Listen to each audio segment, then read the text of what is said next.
As you guys know, I don't have a sponsor on this podcast, but today the game has changed. I recently invested in new technology that I believe can change the game for small and medium-sized scrap companies like us. Its name is Nikki, and it's the last receptionist your scrapyard will ever need. I just got tired of our company missing opportunities that were coming across the phone lines at all of our yards, calls that we were paying for through advertising. The problem was we were asking our scale operators to just do too much, but we couldn't really justify the payroll to have one person just sitting there answering phone calls. Now Nikki answers the calls, directs the important ones to our buyers, and answers the basic questions right now. More importantly, Nikki doesn't let big opportunities slip through the cracks while our team is taking care of the scale traffic and our customers. And probably the most important feature is the daily data call log for follow-ups, tracking, and details of every single call. More details coming soon. Stay tuned. Welcome to A Scrap Life, a podcast solely focused on the hustlers, grinders, operators, and business owners who live and breathe the scrap metal industry every day. Here is your host, Brett Eckhart. All right, a much anticipated another episode of A Scrap Life. I'm sitting here with the man, the myth, the legend, John Sacco, and we've been talking about having this conversation. We've been talking about having this debate, and we had it scheduled for, I believe, in December, and some things had come up, some things had changed, so we pushed it back. We're here. I'm actually happy the way it worked out. I got you to come out to Idaho again. It's been a few years. So we are here to have the conversation about scrap versus recycled materials. I'm sitting on the scrap side, obviously. I got John sitting on the recycled Idaho side, obviously. I'm a guy that probably rides the line pretty hard on both, but I do feel like it is important for us to maintain the word scrap in our business, and I'm here to have that conversation with John, who believes, well, we're about to find out what you believe. Thanks for coming out, John. Brett, awesome to be here. You know what? Long overdue this conversation, because there's a whole world. You're in Idaho, I'm in California. Yes, sir. So that word scrap is really quite fascinating in my world, where I come from, right? And scrap to you has a completely different meaning and to the identity. But it's a great debate, because I really believe at the end of the day, we have so much common ground. And that even though we're going to debate why we have to use different words, we're going to find that it really is more dependent on those within the industry than it is from just standpoint of just plain words. Yeah, I agree. And so I guess you can get started, I can get started. I'm open to however you want to do this, but I do believe that from my standpoint, I got the Make Scrap Great Again hat. I stand on the side of, there's a reason why Trump won the election in 2004, and it was because 2003 or 2024, because people got tired of the whitewashing bull crap way of the way shit's was being kind of prettied up instead of just getting back to the roots where we came from. I'm old school with the ability to go new school if I need to, but I'm old school, and I think that's where I have a hard time letting go of the word scrap. And that's my stance, and I could make it a little more articulated down the road when we get into this, but I believe there's a reason why so many people pushed back against the previous administration, because they felt where this was going, and we need to keep the word scrap and make it great again, not try and change it. Fair enough. And, I think people in general, doesn't matter party, affiliate, get tired of the rhetoric from one side or the other. And in your case, you felt, to you embody scrap, okay? What is that word? It's grit. right? It's toughness. It's, you talk about it, chop wood, carry water. You talk about commitment and doing the right things. And you associate that with scrap. And I think that is why you're so successful and why you have been who you are and you've grown, your influence within this industry, because people can identify doing the right thing. And Brett, you are that guy. So I come from a different standpoint because I come from a state where the word scrap is a horrible, horrible word. And the problem with scrap, with the policymakers and regulator in the state of California, it's equal to theft. It is equal to the outlet for metals theft.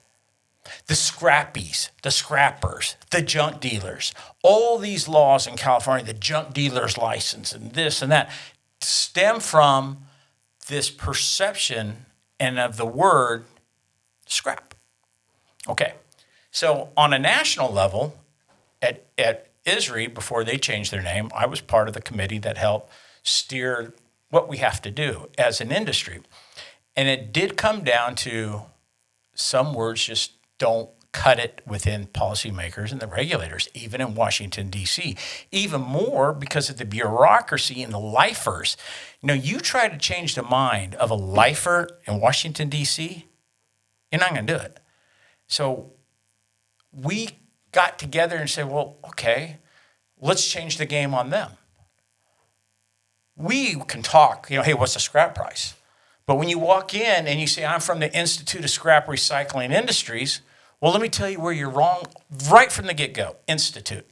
Are you a learning center? Are you an academy? Are you a higher education facility? Because institute, what's the institute to anybody that's a policymaker? It's a think tank, possibly.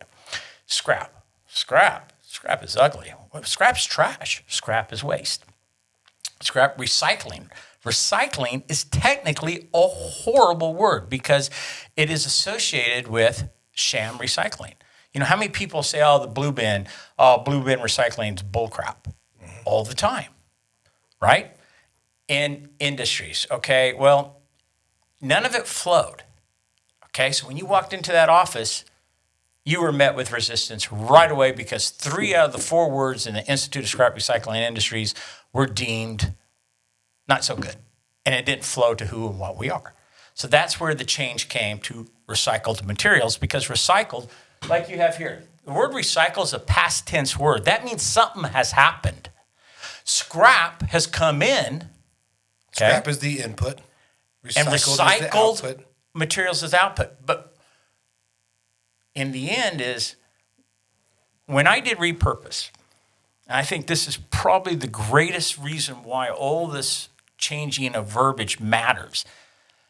At the time, the Speaker of the House was Kevin McCarthy. The Democratic leader in the Senate, the leader of the Senate, was Mr. Schumer, okay, Senator Schumer. And they both watched episode 1 and 2 of Repurpose season 1. And they both said the same things. Kevin to me on a personal level, and Mr. Schumer through a friend of Rob Goldstein's at Alters Training. They go, wow, I had no idea what your industry did. And it really kind of puts in motion why words and how we describe what we do matter to the policymakers and the regulators. And a couple of points.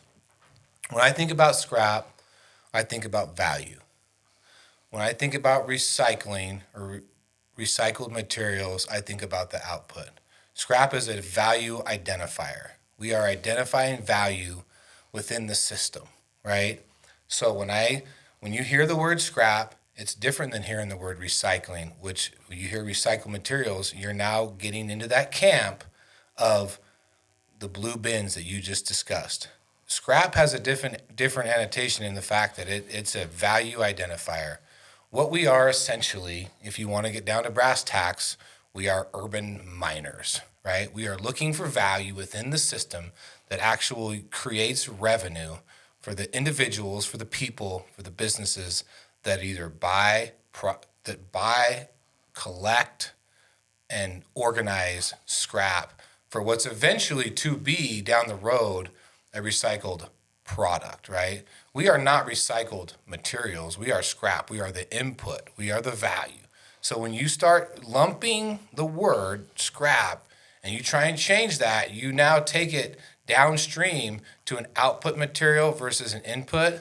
You subtract the value add that the word scrap has brought for not just 10 years or 20 years, but for a century or more.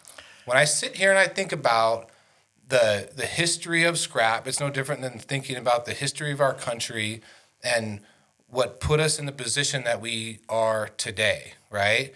We got our start as an industrial society when we were producing these excess material, which created scrap, which created value. So when we start thinking about letting what some policymakers in states that are, let's just say, left-leaning or very, different than what, say, the 40-something other states are leaning, right? They run their own economy. When we start trying to carry that over, it's essentially saying that the 10% speak for the 100%. And so when I think about scrap, that's me saying that there's a large percentage of people that bring a lot of pride. They take a lot of pride. They have a lot of history. There's a lot of value in what they bring, and we're taking away that value from what their grandfather's father has basically enabled and became the building blocks of our country. When you think about China, when you think about India, when you think about any country that started as a third world country and has built themselves up to a second or a first world country at the level of the United States, they started because they started accepting scrap from other countries. The United States was no different, right? That's what built our economy. Somebody found value in a material and they built their whole ecosystem off of it. It's not when I think about it, when I think about the word recycled materials, when I think about that, I feel like we're trying to erase history. And years ago, I think the big pushback for me is when you start trying to erase history, you start trying to say that was the word, but that's not. Christopher Columbus didn't discover America. This guy didn't do that. Let's rip the statue down. That's where my rub is. We're trying to take away the history versus recognizing it and saying that's should be on the forefront. It's a badge of honor for you, scrap. And it's a badge of honor for so many people, the customers, the people who bring the material to our facilities, call it the scrap, the material. There's an identity that goes with it. And the value proposition, as you say, it's real. But I think we can look at it, the usage of the words and how we look at it, because scrap is the input. Scrap is what comes in. And when we finish processing, how many millions of dollars have you invested in your facilities? And you got numerous facilities to process this input. And when it's done, what is it? It's been recycled to a raw material. Because what I learned from the politicos is they did not know the raw material that feeds our national infrastructure, okay? Without what we do, there is no highways, there are no hospitals, there are no schools, there are no farms, there is no military. What we do provides that. And what they never understood is how the word scrap really was a raw material. So I see it as the evolution. Look, take a doctor. What was a doctor? Sabo. Well, they're now doctors, right? Because words can't, what is a garbage man now? Sanitation technician. Something to that effect. So in the end, scrap within our industry, when we talk to each other, that word is never going away. But when people start understanding that without our industry, And what industry is it? It is the recycled materials, because recycling is still a bad word, because it's recycling, it hasn't been done yet. Recycled, something has been done. It's past tense. Now what you get is, wait, what are the steel mills using? What is 75% of all new steel made from in America? Recycled steel, recycled materials. It comes in and you call it scrap, but we process it. And now that is raw material. And when you focus on the output about automobiles, when I did Repurpose Season 3, the aluminum in every U.S. manufactured automobile, doesn't matter who, every piece of aluminum in that except the wheels, any motor block, transmission housing, anything differentials, the ATVs, is made from recycled aluminum. And when It's made from scrap aluminum that went to an aluminum mill that was then recycled into. Well, but the process, I understand. When you say the process is, I'm getting to a finished good, which that's a recycled aluminum wheel, right? Mm. Like that wheel was made from scrap aluminum. Okay. And it's now a new aluminum wheel, but it was made from scrap aluminum. But as soon as you start trying to take away the value proposition, then all of a sudden we move into the waste world, right? Which in California is a very dirty. It's a tricky, slippery slope, right? And I'm glad you brought up the word waste, because but let me get there, right? Finish, and then, please.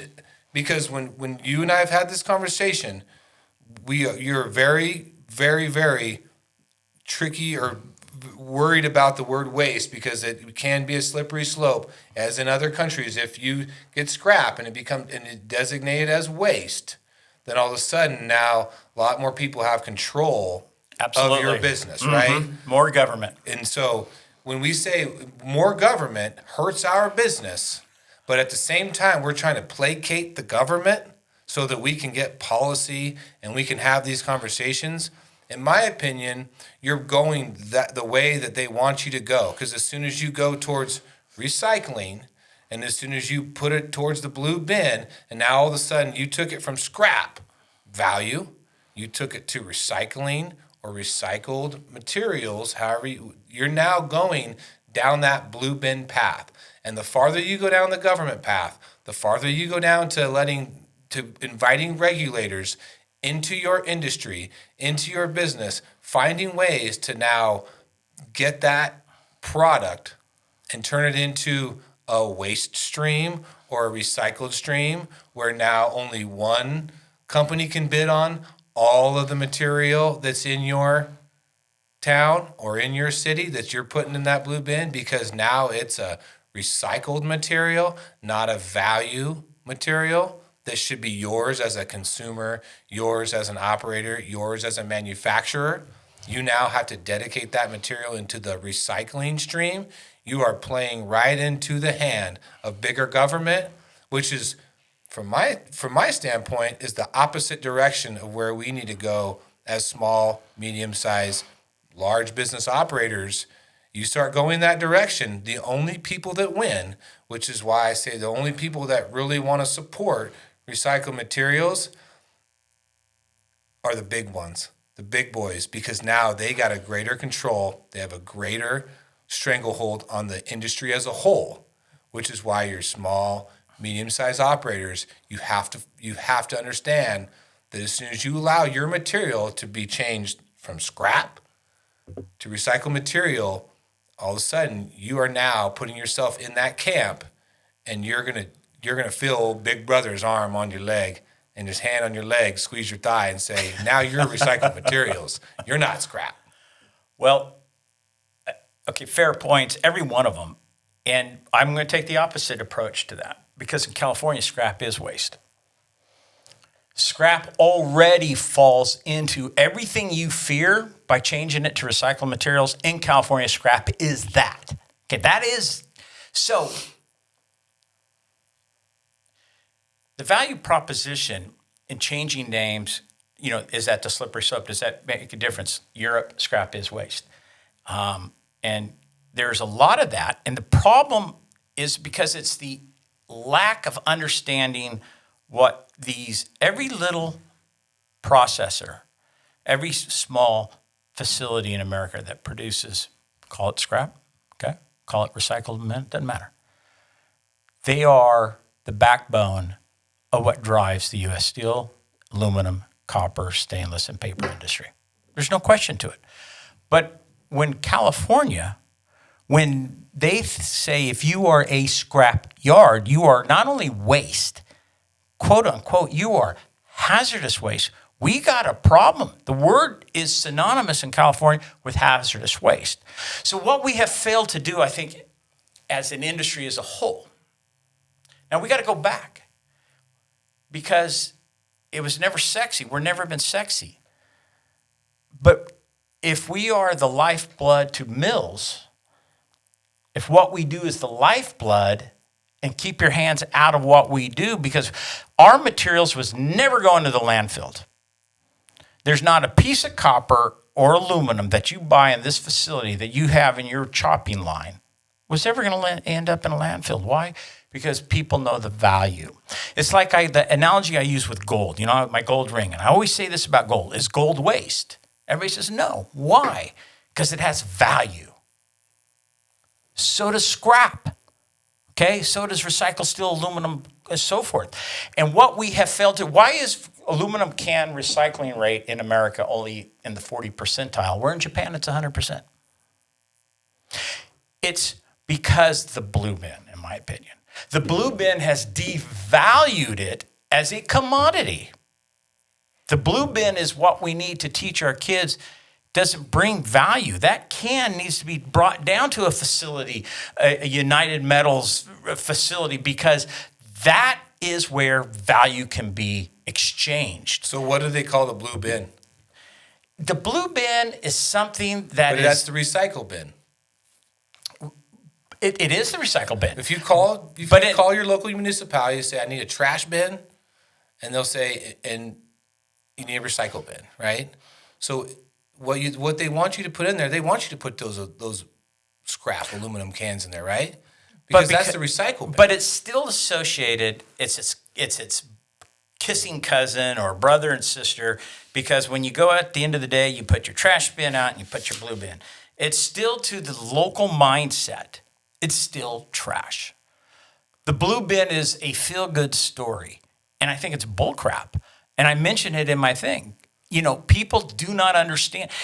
People think the number one most recycled item in America is plastic bottles. And then number two is paper. They have no concept and understanding. And this is the messaging, hopefully, that recycled materials industry gets to. Because we're fighting a battle. And it's a battle every single day for our mere existence. And being from California, I know the fight. I know the battle. And there's going on right now, the shredders in California. And you have a shredder here in Caldwell. California right now, you're a hazardous waste facility. I'm a scrapyard. You're right. Scrap equals hazardous waste. So these are the different battles. It seems like we don't have unanimity in the United States. We have a different perception of what it is. I mean, when you think about it, 41% recycle rate on cans. When cans in California are worth $1.60 a pound, that's value. Are we teaching our kids value? No. No, because you're throwing them in the recycle bin. Because we're giving them the easy way out. Throw it in the recycle bin. And that's where my biggest pushback is if we're living in California and you're seeing it that way, and then we go to Washington, D.C., and we're pushing the policy of California, there's 49 other states that have to live with that policy. They have to live with those words and have to live with that connotation that recycled materials, or the word recycling. And you know as well as I do, Rome wasn't built in a day. It takes years and years and years to build that thing. And there's no difference when I start looking at it and I say, if we're trying to move scrap aluminum, scrap brass, scrap copper, scrap iron, scrap whatever, and you start basically blending, or you start kind of putting that into the blue bin, that whole connotation of recycled materials, and you start rubbing those two together long enough, they start looking like each other. And where my biggest pushback is California, they have their own way of looking at things, and that's not necessarily the way that everybody else has the way of looking at it. So as soon as we start trying to say, well, in California they do this, in California they do that, there's a reason why Idaho's getting flooded by Californians right now, because people are pushing back. And if you don't push back against big government, if you don't push back against, oh, it's just a word, DEI, it's just a word, but the biggest DEI pushback, people are like, well, that's a word, that's important, right? So if words are important, which is the flip side of your argument, that they are important because we need to have these words to describe our industry. And I look at it on the other side, I'm like, words are important.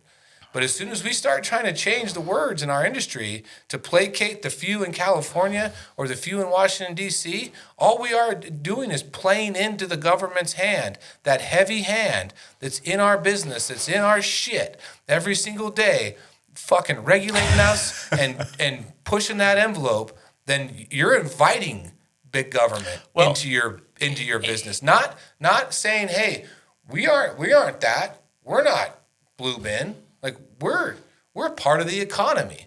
But if your words sound just like the Blue Bin and you start mushing those two together, all of a sudden the blend is hard to see. They start looking like each other and they start sounding like each other. Then it's hard to create a differentiation where we're value, right? We're paying you for your material. Versus if you're going in the recycled bin, all of a sudden now that's a $5 or a $10 a month fee. There's a very big difference between a waste tire and tire wire, right? Scrap tire wire versus a waste tire. You're paying to get rid of a tire. That's waste. If you're paying to get rid of aluminum cans, if you're paying to get rid of the Blue Bin, and they're telling you, no, put all that stuff in, that's all recycled materials, you're paying to get rid of that, then that takes away the value proposition for the guy out there collecting scrap. It takes away the value proposition for the manufacturer who's creating the scrap. It takes away the value proposition for the company that's buying that, processing it, creating like commodities so that we can then sell them to the actual recycler. So there's that blurred line, but let me tell you about some victories, because I think the victories are important. In Sacramento, California, in the last 2 years, when we changed the name of our industry to the Recycled Materials Association, the doors opened in Sacramento, and we have effectively killed bills that would have killed our retail customers. Peddler, quote unquote, because of our ability to first get, they're with the recycled materials in. Now they're going to listen because they feel good about entertaining us. They don't feel good about entertaining scrap. And then you go in, you sit down, and you have the conversation. They wanted in California last year to make every person, every retail customer, peddler, however you want to call it, retail peddler, I don't care what you call it. They wanted every one of those guys to go get a contractor's license. That's a lot of money. And there's a lot of linguistic problems. You know how many people can't speak English and can't take a contractor's license? The period, the end. We killed it because they understood. They all understood that these people, the peddler, the retail customer that come to our yard, make a living by doing this. And by putting further barriers to these people, by making them have to get a contractor's license, they understood, and it died. And especially the author of it understood, because you know what he did as a kid? Picked up paper with his mom and dad. I said, now, do you think your dad could have gotten that contractor's license? No. Didn't speak English well enough. I had to translate. As a little boy, I was always translating for my father. I go, so it's not fair to the people who are making a living. He goes, that's how we made our living. I go, right. And there are people who make a living who get old barbecues, who get old metals, old scrap, and be it copper, be it aluminum, legally. Yeah. These are not thieves, because you weren't a thief. Your mom and dad weren't a thief, right? They said, no. Right. And so now, because of the way we molded the conversation and with a name, we get victories now. But you think that victory came from it being the Institute of Scrap Recycling To the recycled materials industry? You think that Yeah, absolutely. win 100%. only came from Yes, I changing the do. word? Do you know why? Because I was in that meeting with that assemblyman who who brought the law up. And I was the one who led that meeting. And I told him I was the chairman of this trade association. And we had a long conversation. And you know what? Probably the most fascinating thing about that conversation is he looked at me and he knew the truth I was telling him. And he has now become an advocate for the Recycled Materials Association. Our trade association in California has had victories where it was long. DC is the same thing. So yes, the door opening because they understand that they played in a field of recycled paper.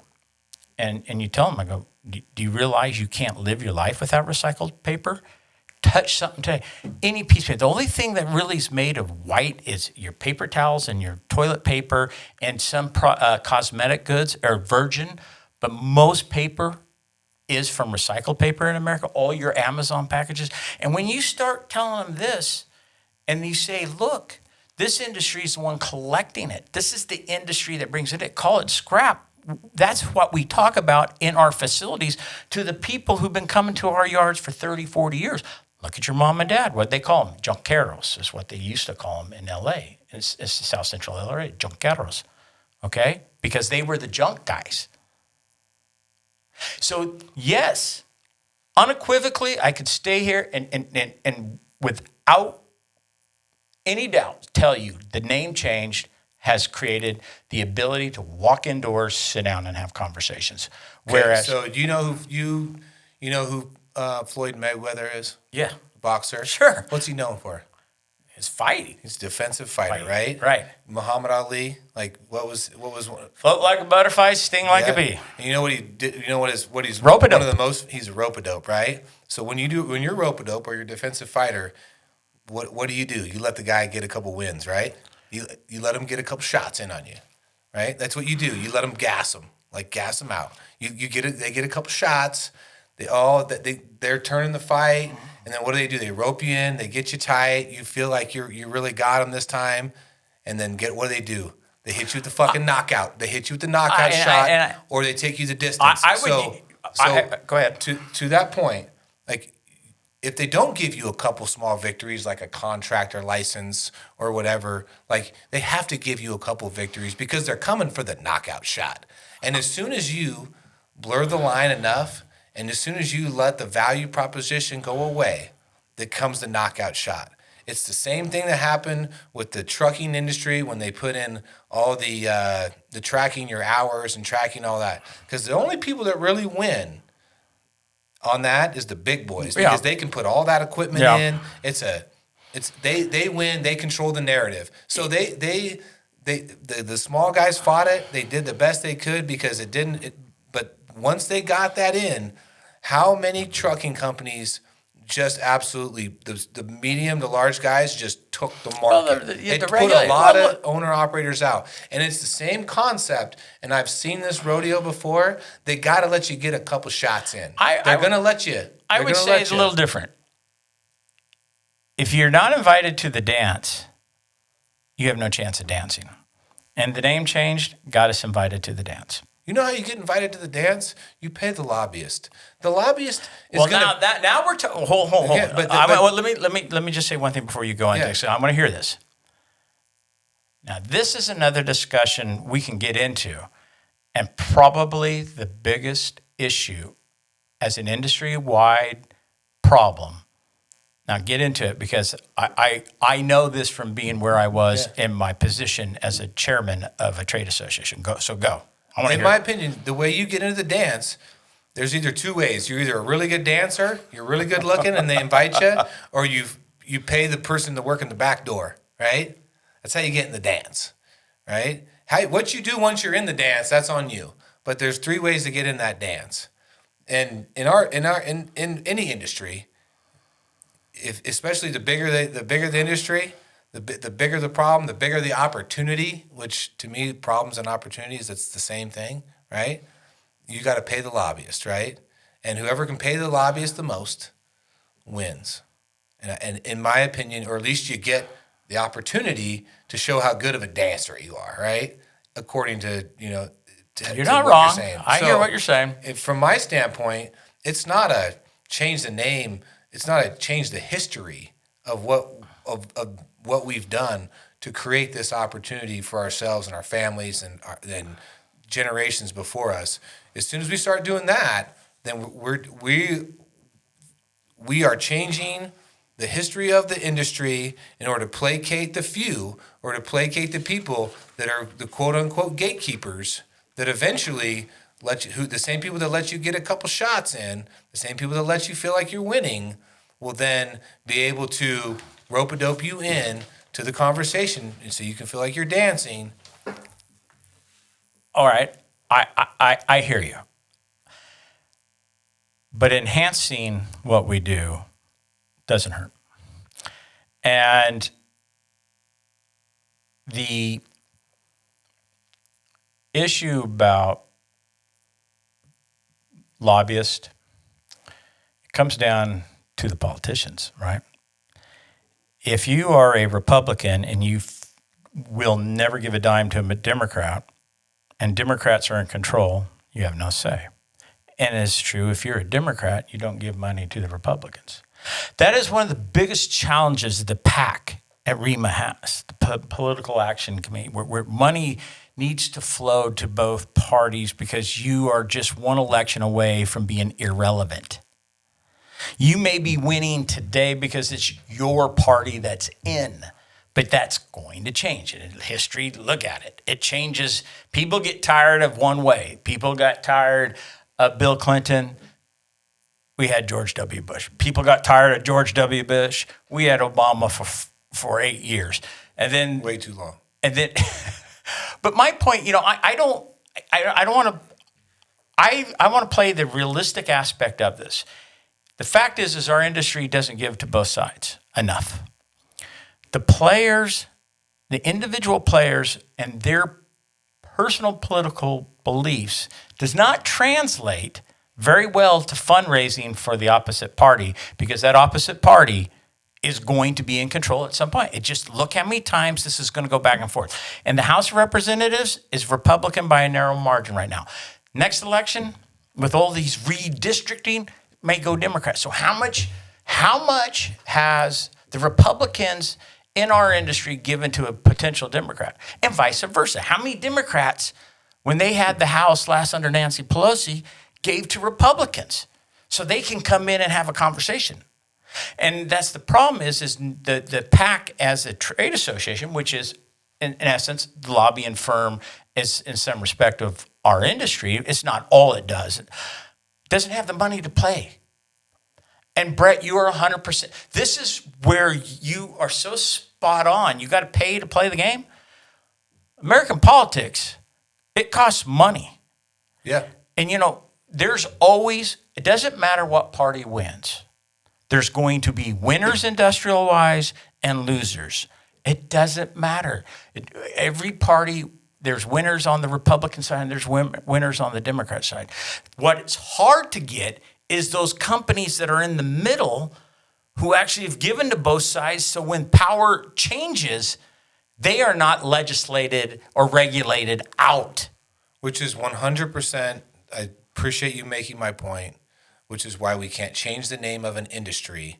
We can't change the words of an industry, because this started when the Democrats were in office, the blue side, the left side, when it was DEI full swing. It was that's when this conversation really took hold, and that's when the name change happened. There's a reason why, and you're 100% correct.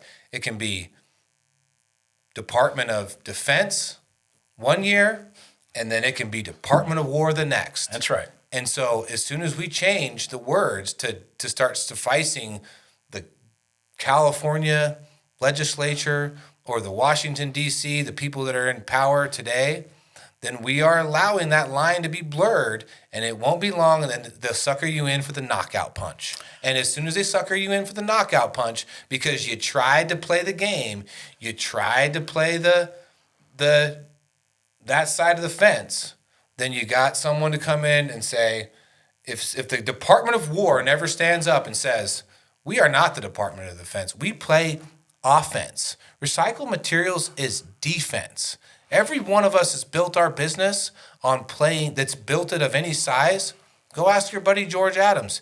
Has he won playing defense or has he won playing offense? And as soon as we play defense, and as soon as we say, we should be this and we should be that to protect ourselves and protect the narrative, now we're playing defense instead of saying, no, we're scrap, we're value, we bring value to the industry, we bring value to the country, we bring value to the businesses that produce the material, we bring value to the general public who collects the material, we bring value, but as soon as we dumb ourselves down to Department of Defense and we just say we only play defense, we only got guys in skirts sitting around talking about policy and bullshit instead of we got Hegseth doing 40 push-ups and pull-ups, and we got real leaders here that are willing to take a stand on something and say, this is how we are, this is where we're at, and maybe it's a moment in time, but it definitely represents the history and definitely represents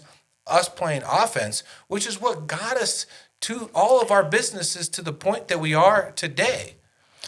Well, okay. Is playing offense. You know, you played D3 football. Yeah, I played defense. And the Super Bowl champs were the Seattle Seahawks, right? Yeah. And what have they said about the Seahawks? Defense wins. But I'm not playing. I don't think it's defense only.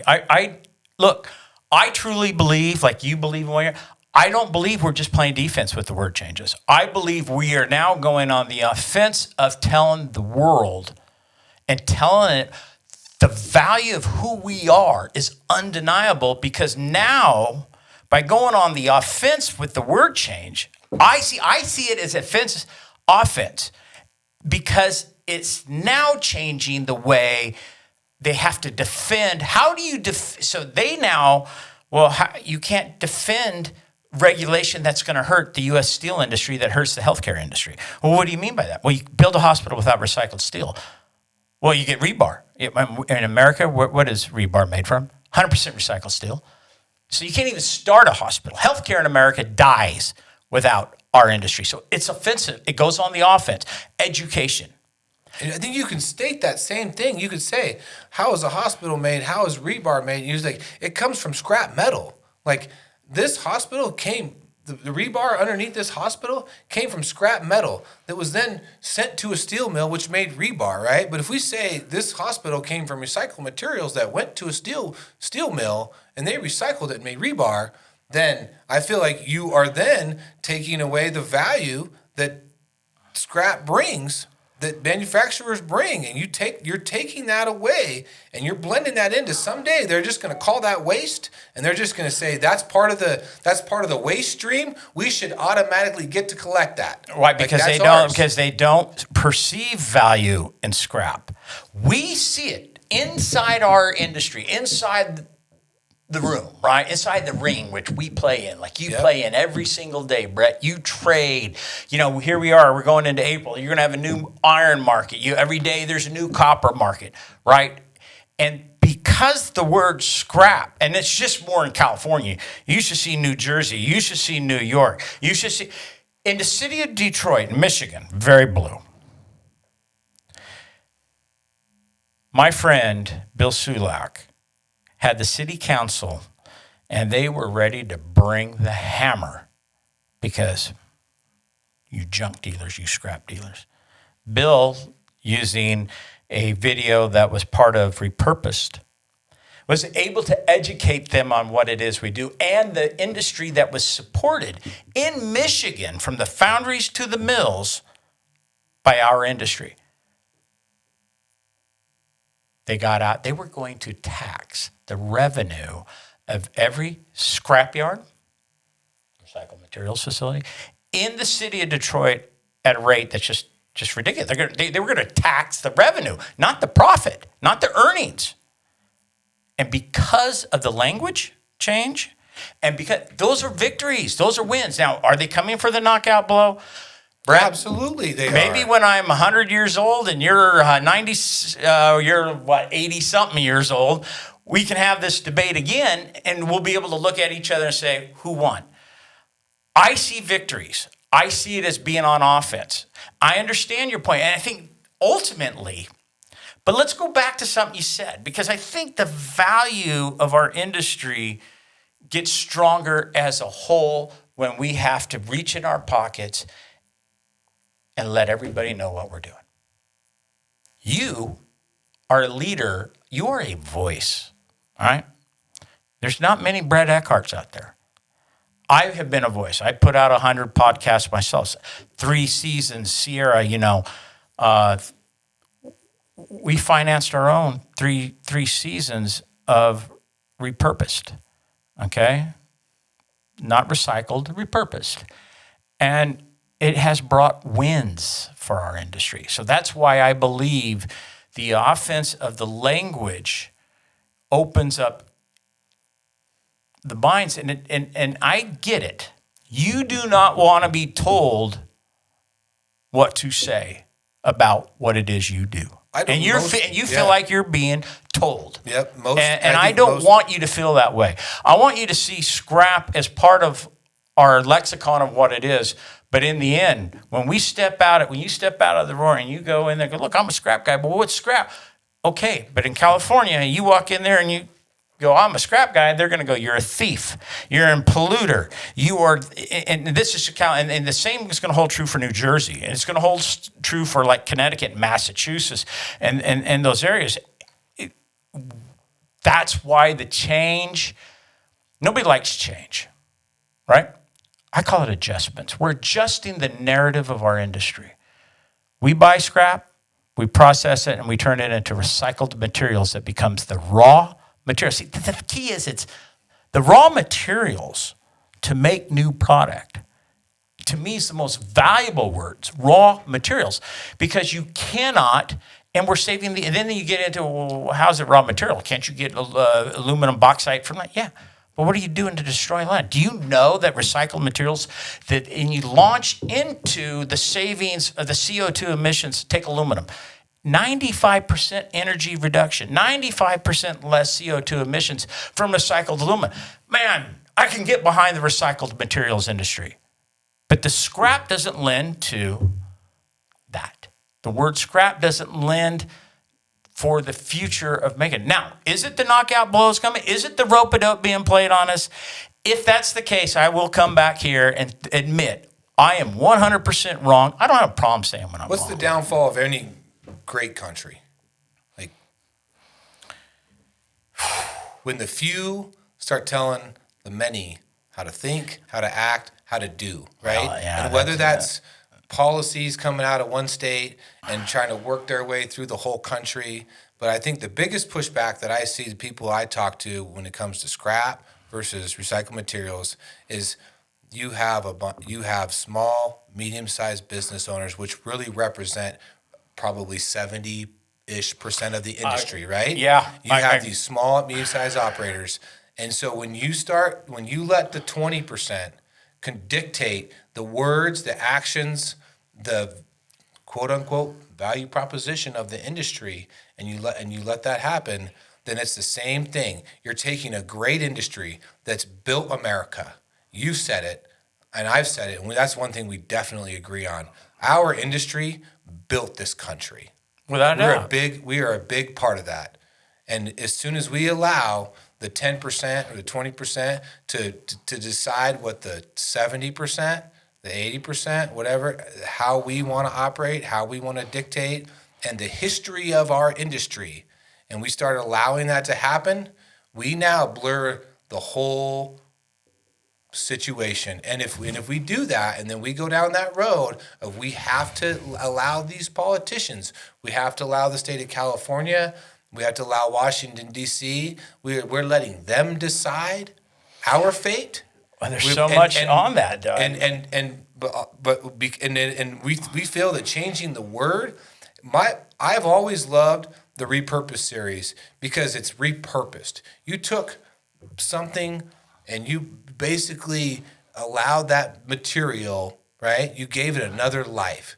We didn't give it the life. The steel mill gave it the life. The aluminum mill gave it the life. What we did is we showed people, if you bring us that material, that's worth real money. Don't throw it in don't pay to get rid of it. Right. Don't take it to the landfill because we see money in it. And as soon as we see money, that's a commodity. That is not a recycle. Iron ore is not recycled material. Iron ore is an input. It's a commodity. Scrap metal is an input. It's a commodity. But as soon as we start to change the name of it, and we don't call it what it is, which is a true commodity, that represents value, then as a whole, we're allowing ourselves to go down the waste path. We are encouraging the waste path. We are encouraging to be designated as waste instead of no. We're a commodity. We have value. That's the whole thing of the purpose. It's a commodity. That was that's part why of the I love whole. it. And you didn't call that recycled steel. I did, yeah. but look. Here's, this is what I love about this conversation, because there's so much passion in what we do because we've been misunderstood, and we want to fight for our right, for our voice, to what it is we do. We have to fight that voice. You don't like the change because you feel like it's that 28, 80, 20 rule where 20% of the people are ruling 80% of the people. Okay, I respect that. I also, Brett, remember the first time we ever did a podcast, you didn't want to do it? Oh, yeah. Do you remember that? Yeah. You remember how you're like, oh, no, I don't. I didn't want my picture taken. But now all of a sudden you did it. Now I'm going to use this as an analogy because you've built an unbelievable name nationwide, but in your local community in the state of Idaho, people know Brett Eckhart. And you know what you've been able to do with that? You've been able to attract talent. Because people love the mantra, chop wood, carry water, F around and fuck around and find out. Yeah. So I'll say it, and I don't. Okay, I know. It's you're good. So, but my point to you is you've made coming to work at United sexy because it's about grit. It's about hard work. You welcome that. Okay, you built a brand, and if you didn't get out there, I would say you'd be hurting for people left and right. But you got out there. You created this podcast. You created all the media that you've done. And now you have people who can work for you because they want to work for you. Now, let's look at the industry as a whole. Through my travels, through all the yards throughout America, over the years, look, I've been in this industry for a lot of years, right? And I go into the steel mills, going to the foundries, going to Toyota, where we filmed season 3. The biggest problem everybody has in America today is recruiting and retaining talent. Because so many people don't find a sustainable industry, scrap industry, the recycled materials industry. They don't understand it's the sustainability of a planet. But you make it, people want to work for sustainable companies. They like that. And today, the message is that our industry is the most sustainable. We are the most vital industry. I don't care what you call it. In that respect, we are the most vital industry in the world today. Without us, nothing gets made, and the world is going to be a whole lot more polluted. The air is going to be a lot dirtier, and we are going to screw up the land through the mining. We are the most vital, not essential. Essential is a COVID word. And now I'm on my soapbox, but I hate the word essential. That's a COVID word because the government picked winners and losers during COVID. Why could Walmart be open, but the little family business that had a dress shop couldn't be open? That's another point. But retaining and recruiting people to a sustainable industry is far sexier than the junk business. Okay? Yeah, but we're not talking about junk. But the junk and the scrap. I'm going to use the word scrap because you like to say recycled materials is blurring the line with the blue bin. Yes. I personally believe junk and scrap. Bin. But junk and scrap is a blurred line too. See, I believe it like you believe the blue bin is blurring the lines with waste. Yeah. I believe junk and scrap are blurred too. See, that's so. But the fact of the matter is our industry doesn't tell our story as well as it should.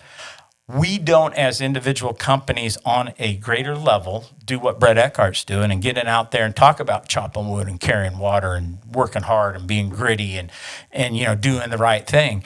So people can get behind that and line up when they need a job. Well, I hear that United, what a company to go work for. I like the mantra of that company. Or maybe somebody young, some of this young talent that's in college, that's an engineer or electrical engineer, accountant. Well, why would I ever want to go work for a steel mill? Or why would I ever want to go work in the metal recycling industry? And changing the narrative in the conversation is what repurposed does. Right. But you start trying to change the name of the industry, and the industry, you start trying to change of the association. As soon as you do that, now you are being allowed to be rope-a-dope. But changing the narrative, you and I have always agreed, we all love what we do. I'm only here because I got 3 people out there that support me, I'm not here without them. I'm not here without any of the people that are in the yard. Like, I'm a product of them, right? Like, so when I get up to work every day, I have one boss at home and 250 out here, right? Like I'm here for them, and I'm here to fight for that part of it. That's what allows me to get up. I'm just basically telling people, like, I'll fight for you just like I'll fight for the industry, but the narrative of what we do and how we do it and the cool factor of how we go about our business, I'm all for. But when we're talking about changing the name of the industry, the trade association, we're trying to talk about changing the words that describe the history of what we do. I do have a rub on that, right? Because as soon as we start trying to change that, I run Recycled Idaho, right? So we have recycling centers that buy scrap metal.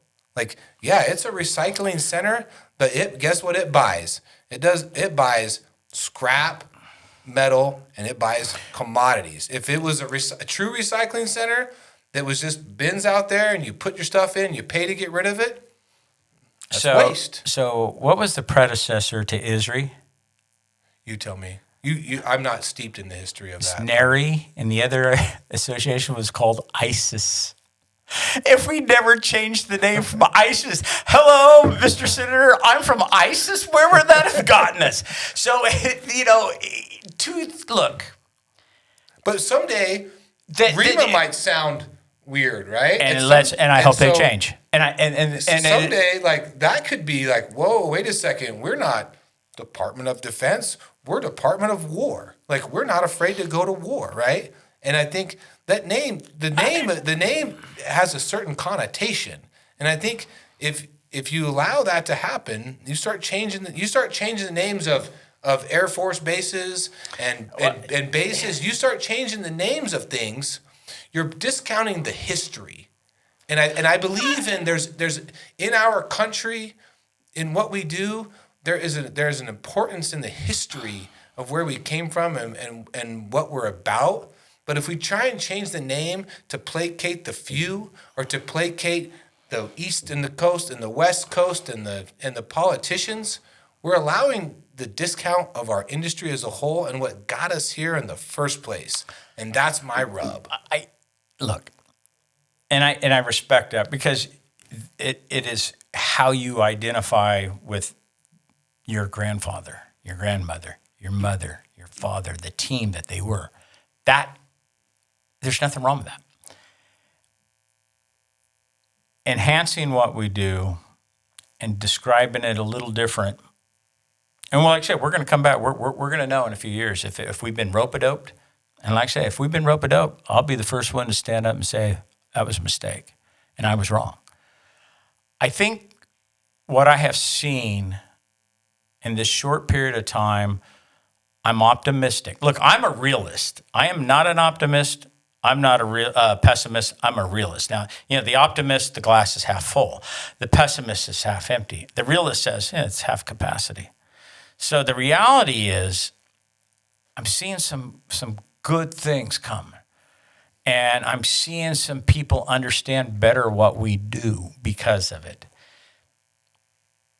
But if it's the rope-a-dope, Brett, and you're right on that, I'll come back here and I'll tell you I was wrong. And if we win more, maybe you will say, we can live both of us together in the same ring. I love it. I love it. And we'll have that. We'll have that conversation.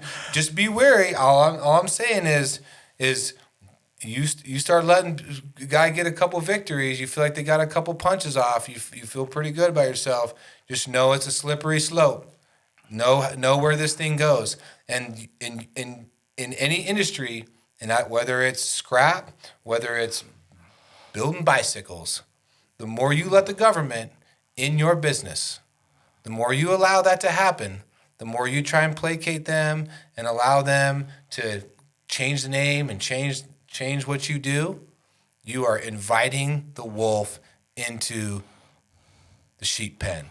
And I feel like if you start going down that path and you're allowing them to change the history, you're inviting the wolf into the sheep pen. Well, and let's talk about the history for a second, because what shocks me is during World War II, our industry was heroic in what? In providing the metals. This is way before EAFs. These were blast furnaces making new steel for the war effort, right? The aluminum and the brass for all the bullets. I mean, our industry was, and from 1945 to 10 years ago, we went from heroes to villains.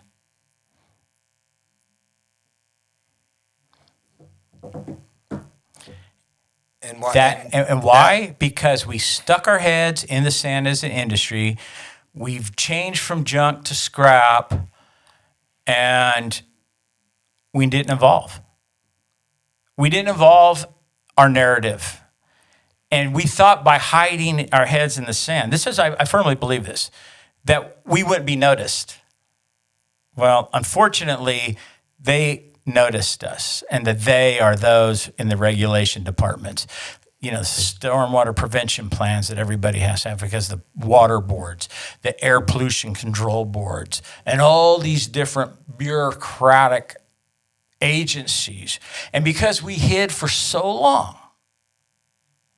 they always looked at us as we went from heroes to villains, and now we're trying to claw back out of the villain world.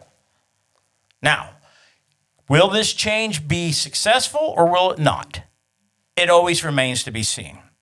I feel really good about it, because the reality is I've seen some really good wins because of it. Now, is that rope-a-dope, Brett? I hope you're wrong. And I hope I'm the guy who's right. But I'm not egotistical enough to say, if I'm wrong, that I would deny that. No, if I'm wrong, I'm wrong, man. It'll play out. This will play out. I get the last word because it's my podcast. And I want to end this way because I think it's important. You've been a super valuable addition to the industry because you changed the narrative. You're telling the story, right?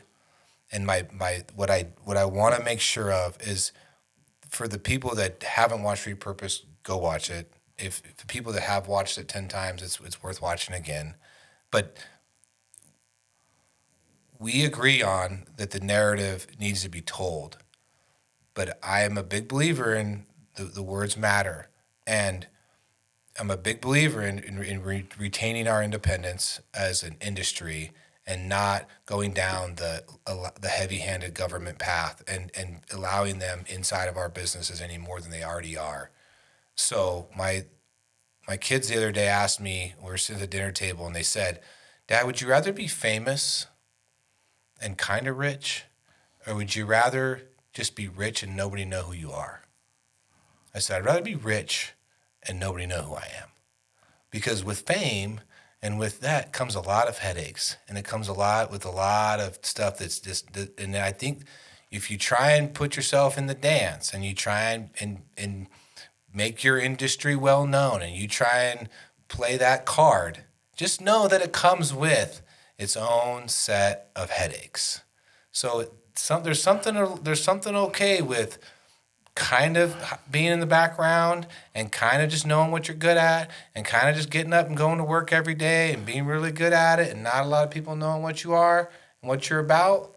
You can still have a great life and build a great business with your family with your friends and everybody around you. And but the story that you're telling is worth being told, because there's a lot of people that are involved in the industry that built this country.